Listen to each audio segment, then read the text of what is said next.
Vamos a resolver el problema 4 del seminario 10. Nos dice, una muestra de 1,275 gramos de un compuesto que contiene carbono, hidrógeno y oxígeno se quema con suficiente cantidad de oxígeno para producir 5,917 kilocalorías, 2,703 gramos de dióxido de carbono y 0,415 gramos de agua. La masa molar del compuesto es 166 gramos sobre mol y el calor de combustión del mismo es 770,44 kilocalorías sobre mol. Nos pide, analice el signo del calor y su significado desde el punto de vista del sistema, calcule la fórmula mínima molecular del compuesto y también calcular el calor de formación molar del compuesto. Bien, esta sería la reacción de combustión del compuesto, donde este compuesto que tiene carbono, hidrógeno y oxígeno, escribimos su fórmula genérica como X, Y, Z, los subíndices del carbono, hidrógeno y oxígeno, se quema con una suficiente cantidad de oxígeno para producir dióxido de carbono, agua y libera calor.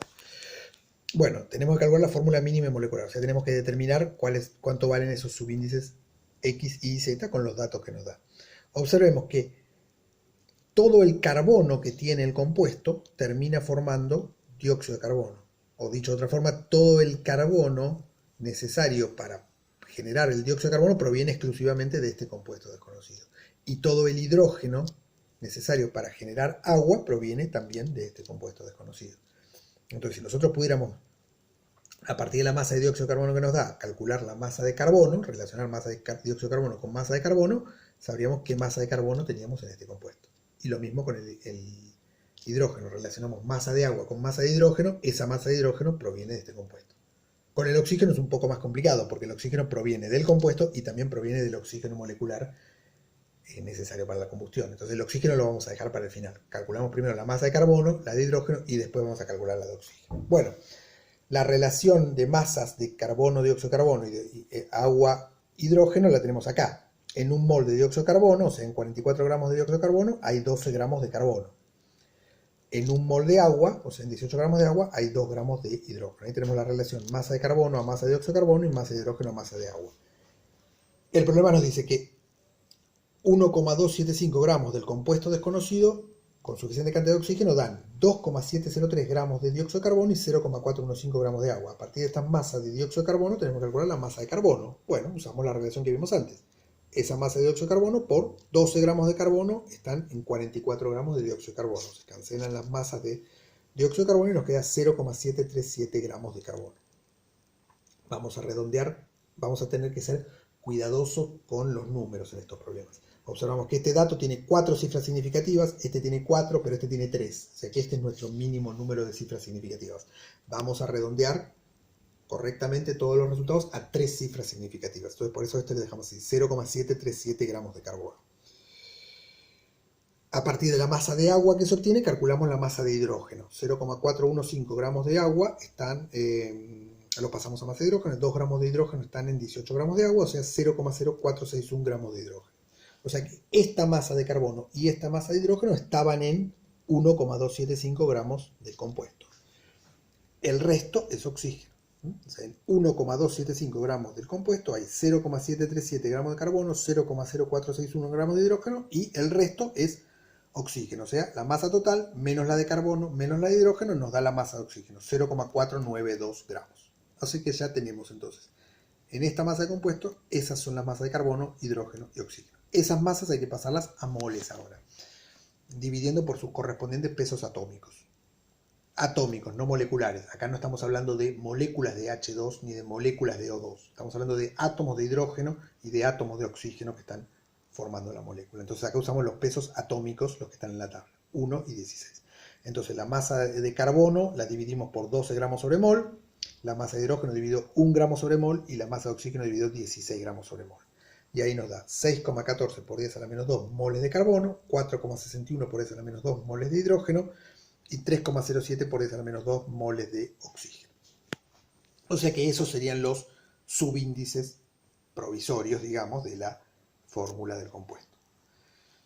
Los números que acabamos de calcular. Obviamente esto no puede quedar así porque en una fórmula los subíndices son números enteros. Entonces hay que transformar estos números en enteros. ¿Cómo? Multiplicando o dividiendo a todos por el mismo número para transformarlo en entero. Bueno, algo conveniente es dividir a todos por el menor. El menor es este.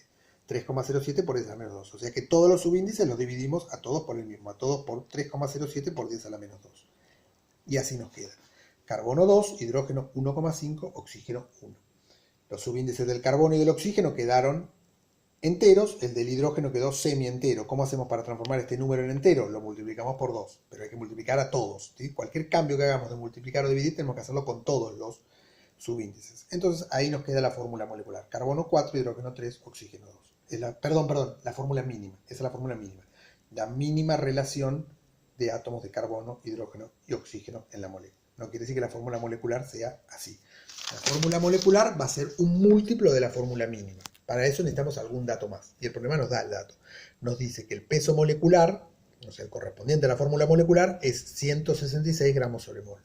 Mientras que el peso molecular que correspondería a la fórmula mínima es 83 gramos sobre mol. No son iguales. Quiere decir que la fórmula mínima y molecular no son iguales. Eso es muy común en compuestos orgánicos, que la fórmula mínima y molecular no coinciden. Bueno, ¿cómo hacemos? Dividimos el peso molecular correspondiente a la fórmula molecular dividido el peso correspondiente a la fórmula mínima. Este cociente, 166 gramos sobre mol sobre 83 gramos sobre mol, tiene que dar entero. 1, 2, 3, 4, etc. En este caso nos da 2. Eso quiere decir que la fórmula molecular contiene 2 veces la fórmula mínima. O lo que es lo mismo decir, para obtener a partir de la fórmula mínima la molecular hay que multiplicar todos los subíndices por 2. Entonces nos queda la fórmula molecular: carbono 8, hidrógeno 6, oxígeno 4. Esa es la fórmula molecular que podemos verificar que le corresponde un peso de 166 gramos sobre mol. Bien, ya entonces determinamos la fórmula mínima y la fórmula molecular. El punto A nos pedía con respecto al calor, desde el punto de vista del sistema. Bueno, si el sistema es donde ocurre la combustión, el calor se libera, el calor sale del sistema hacia afuera, por lo tanto el calor lo consideramos negativo. La reacción tiene un delta H negativo, menor que 0, o sea, es una reacción exotérmica, como cualquier combustión. El calor que nos daba como dato acá de 5,917 en realidad es un dato innecesario porque lo podíamos calcular, porque el problema nos da la masa, nos da el peso molecular, con lo cual ahí tenemos los moles de compuesto, y también nos da el calor de combustión molar, o sea que este valor del 5,917 no hacía falta que nos dé el dato, lo podíamos calcular. El signo es negativo porque, como dijimos, es exotérmica la reacción de calores liberada. Bueno, y lo último es calcular el calor de formación del compuesto. El calor de formación sería el que corresponde a esta reacción, donde 8 moles de carbono grafito más 3 moles de hidrógeno gaseoso más 2 moles de oxígeno gaseoso nos dan 1 mol del compuesto. El delta H de esta reacción es el delta H de formación del compuesto. Lo vamos a calcular a partir del calor de combustión. Esta sería la reacción de combustión, donde el compuesto que ya sabemos la fórmula, carbono 8, hidrógeno 6, oxígeno 4, con 15 medios moles de oxígeno, o sea 7,5 moles de oxígeno, nos dan como resultado 8 moles de dióxido de carbono gaseoso y 3 moles de agua líquida. ¿Por qué pongo agua líquida? El problema no aclara que es líquida. Pero si se fijan, cuando hagan las cuentas y tomen los datos, van a ver que si usan el dato del calor de formación del agua líquida, les da el resultado correcto, que nos da como respuesta. Si usan el calor de formación del agua gaseosa, no les da. Por eso el problema no lo aclaraba, pero debería aclararlo, que es con agua líquida. Bueno, entonces, el calor, el delta H de una reacción es delta H de formación de productos menos reactivos. O sea que es el delta H de combustión es 8 por el delta H de formación del dióxido de carbono gaseoso, más 3 por el delta H de formación del agua líquida. Observen que multiplicamos por los coeficientes estequiométricos. Productos menos reactivos, menos el delta H de formación de nuestro compuesto desconocido, menos 15 medios por el delta H de formación del oxígeno gaseoso. Este último es 0 porque el oxígeno es un compuesto. Es un elemento en su forma estable, molécula diatómica gaseosa. O sea, el delta H de formación del oxígeno, de la molécula diatómica de oxígeno gaseoso, es 0. O sea, que ese último término es 0. Y de acá despejamos entonces el delta H de combustión, lo sabemos, y el de formación es el que queremos despejar. Pasamos esto sumando y el otro restante. Nos queda el delta H de formación del compuesto es 8 por el delta H de formación del dióxido de carbono gaseoso, más 3 por el delta H de formación del agua líquida, menos el delta H de combustión.